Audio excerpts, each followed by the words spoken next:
Le pain, d'abord, je dirais, c'est vraiment un aliment de base. Un aliment de base, c'est-à-dire presque toute la population mange le pain. Et comme vous le savez, à travers le monde, il y a eu plusieurs manifestations contre la hausse des prix du pain. Ça, c'est le premier élément. Et notre pays dépense chaque année, je dirais même chaque année, plus de 1 milliard de francs congolais en ce qui concerne l'importation de farine de blé. Cette fois-ci, avec le gouvernement en place, le gouvernement en place veut donner de l'emploi aux agriculteurs. Et c'est dans ce sens-là que le gouvernement a mis en place une commission technique. Cette commission technique, c'était sur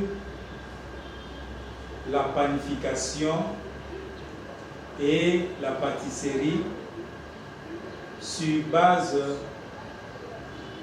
de manioc. C'est-à-dire concrètement, dans notre pays, pour fabriquer les pains, vous avez l'obligation, c'est une obligation, parce que c'est l'État congolais qui a signé un arrêté, l'obligation de mettre au moins 80% de farine de blé et mettre aussi 20% de farine de manioc.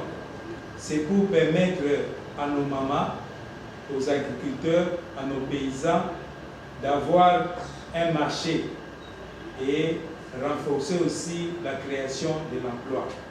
C'est dans ce sens-là que depuis le mois de novembre, le 16 novembre 2020, le gouvernement congolais avait mis une commission technique chargée d'examiner des normes internationales sur le pain à base de farine de manioc.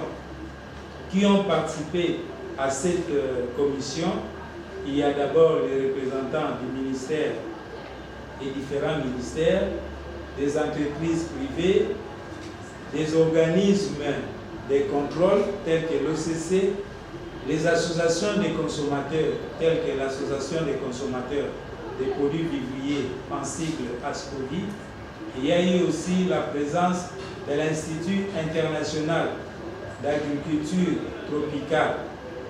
Il y a aussi la présence de l'Université de Kinshasa et des experts à la matière ont pris part à cette commission.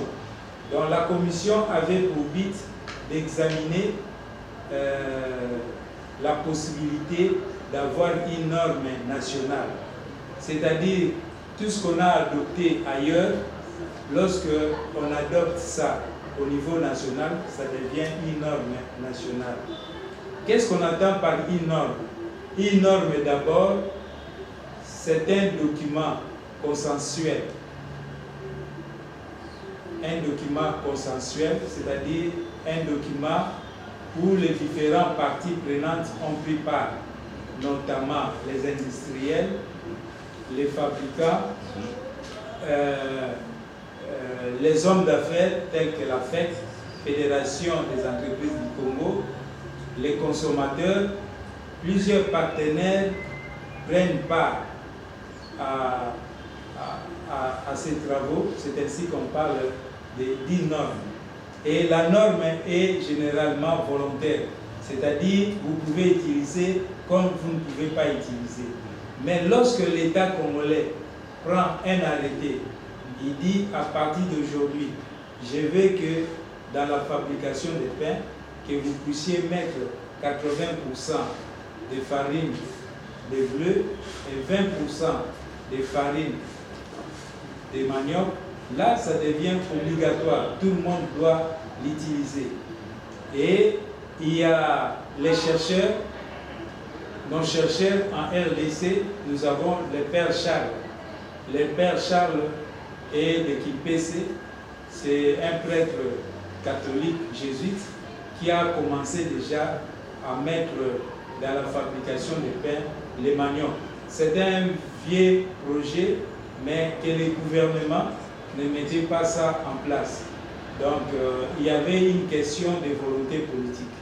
Mais actuellement, nous avons le gouvernement qui est arrivé, le gouvernement ou bien le système politique qui est arrivé, veut valoriser nos valeurs. Pour valoriser nos valeurs, créer de l'emploi, valoriser le secteur agricole. Donc, c'est mieux d'insérer les maniocs dans la fabrication des pains. L'exemple est donné même dans plusieurs pays tels que le Nigeria. Si vous allez au Nigeria et ils utilisent la farine des maniocs dans la fabrication des pains. Il y a même Kenya qui l'utilise. Donc, nous sommes basés sur l'expérience de certains pays. Ici, nous parlons des codex Stand 2039 et nous parlons des codex Stand 2001, codex standard de 2239, codex 300, codex Stand 192. Quand on parle de codex, c'est en latin codex, c'est-à-dire code ou bien norme. Codex alimentarius, c'est-à-dire norme pour l'alimentation. Donc, codex, c'est-à-dire norme. Il y a un organisme qu'on appelle Codex Alimentarius. Codex Alimentarius est l'Organisation mondiale de l'alimentation qui se sont mis ensemble pour mettre en place des normes alimentaires. C'est ainsi qu'on parle de Codex Alimentarius. Et votre association, Association des consommateurs des produits vivriers ASCOVI, a été associée même au secrétariat pour la norme de panification à la base de farine de manioc et de bleu. Donc voilà un peu de mots ce que nous pouvons dire en ce qui concerne les normes. Mais il y a des sujets, des points essentiels dans la fabrication des pains. Nous insistons sur les sels, la quantité de sel qui doit contenir dans la fabrication du pain. Donc, en Algérie, il y a eu une association de protection des consommateurs qui a mené une étude sur 80 boulangeries pendant 2 ans. On a remarqué que la quantité moyenne de sel utilisée dans la fabrication du pain, il y a au moins 17,4 grammes pour chaque kilogramme de pain.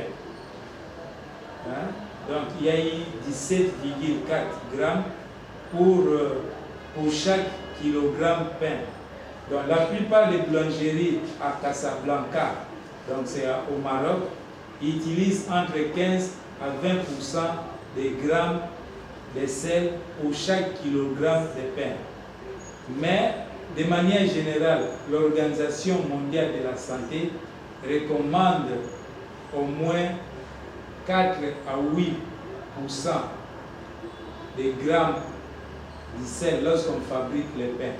C'est ainsi que on ne doit pas jouer avec la fabrication des pains. Parce que quand vous consommez un pain régulièrement, ce pain contient beaucoup de sel, vous allez tomber malade. Donc, les pains, c'est un problème très sérieux pour nous les consommateurs. Vous serez hypertendu, vous aurez la tension, vous serez tout le temps malade, vous serez diabétique. Tout cela à cause de la mauvaise fabrication du pain. Donc, tous les éléments qu'on utilise dans la fabrication du pain doivent être contrôlés. Non simplement le poids. Pour nous, les Congolais, nous sommes en train de militer d'abord pour le poids du pain.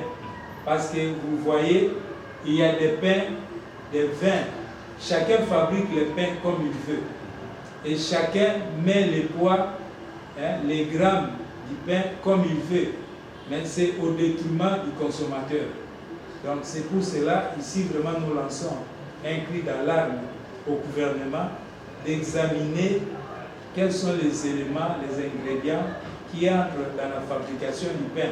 Parce que s'il y a exagération du sel dans le pain, c'est ainsi que vous voyez, les gens sont des diabétiques, les gens ont des tensions, tout ça.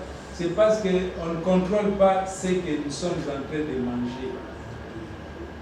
L'autre aspect des choses, pour lutter pour ça, nous devons avoir plusieurs laboratoires, même privés, pour contrôler les produits qui sont vendus dans nos marchés.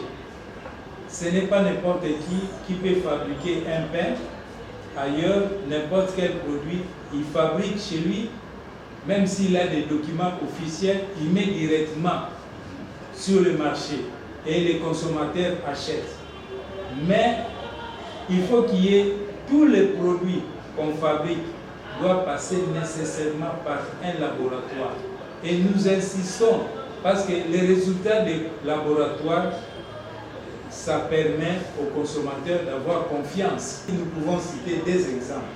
Le professeur Marie-Claire Owanjo, j'espère que je prononce bien son nom, qui est professeur à l'université de Kinshasa, à la faculté de biologie. Il donne même un cours sur la panification du pain, comment on peut fabriquer le pain. Donc ça serait intéressant que vous, en tant que journaliste, en tant que défenseur aussi des droits des consommateurs et de la promotion des consommateurs, que vous entrez en contact avec lui. Vous pouvez aussi entrer en contact avec le père Charles de Kimpese, qui va vous donner des informations fiables en ce qui concerne la fabrication du pain. Bon, voilà ce que les normes nous disent. Poids et mesure. Les différentes catégories de pain ordinaires généralement mis sur le marché de la République démocratique du Congo sont catégories poids du pain, comme tolérance. Vous avez des boules, il y a des pains qu'on appelle boules, au moins 50 grammes. Il y a cycliste, 70 grammes. Il y a baguette, 175 grammes. Il y a baléré et de 100 à 200 grammes. Autre gros pain de 300 grammes à 1000 grammes. Donc il y a des grammes qui sont recommandés en ce qui concerne les poids du pain. Donc nous insistons aussi sur l'hygiène. Donc lorsqu'on fabrique les pains, on doit tenir compte de l'hygiène, parce que l'hygiène est vraiment très important en ce qui concerne pour la protection des consommateurs. Bon, quels sont les différents types de pain? Nous avons ce qu'on appelle pain ordinaire. Il y a ce qu'on appelle pain complet. Il y a ce qu'on appelle pain de mie. Il y a ce qu'on appelle le pain anglais. Il y a ce qu'on appelle le pain cycliste. Il y a ce qu'on appelle le pain baguette. Il y a ce qu'on appelle le pain boule. Il y a les gros pains.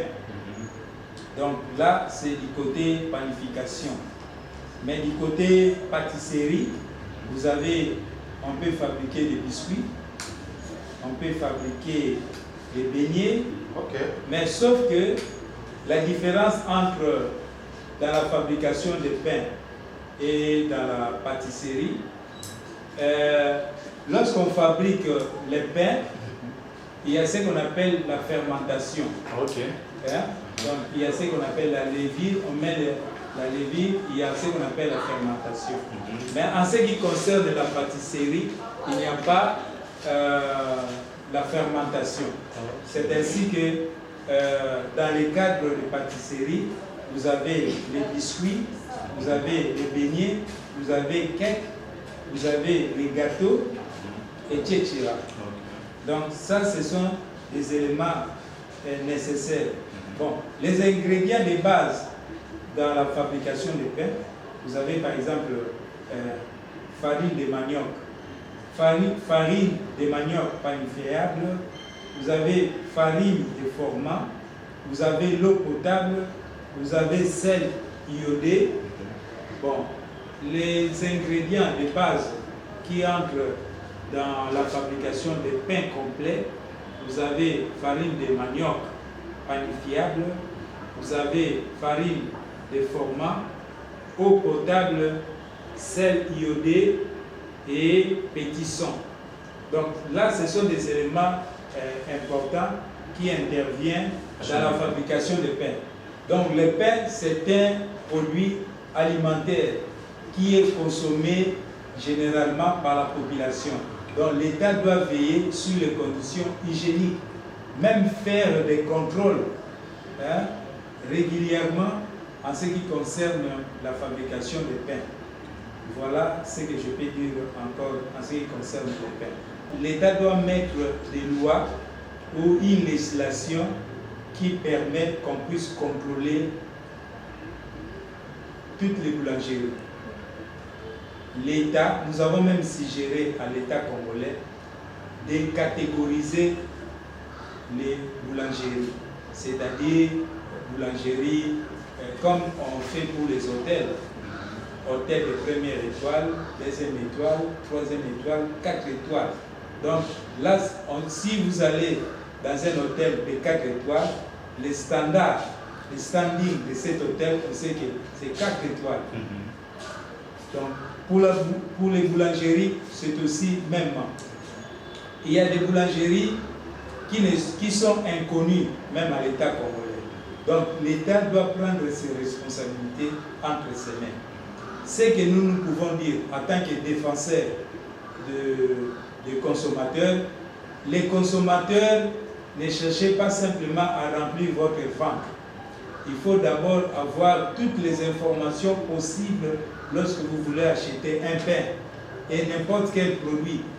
Donc les consommateurs ont la responsabilité de chercher les informations. Les consommateurs peuvent se référer à notre association.